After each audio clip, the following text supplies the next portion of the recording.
anh ấy sao ta côn so hình có ốm á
mê này cô em này mê này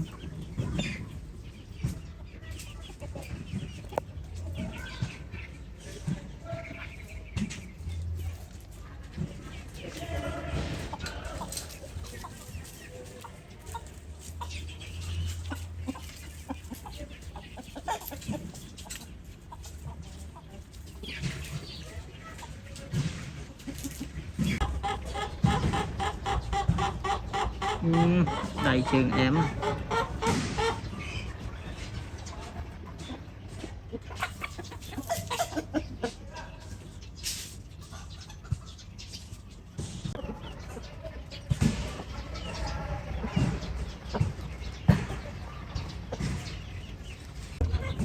vì tao muốn thọt về pi chừng ngày đập về chẳng về ăn cho bác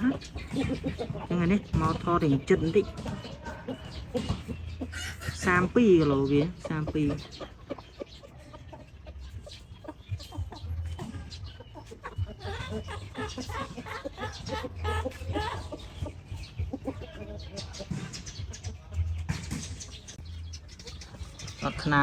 nào khơi trắng na tay bay em chơi gì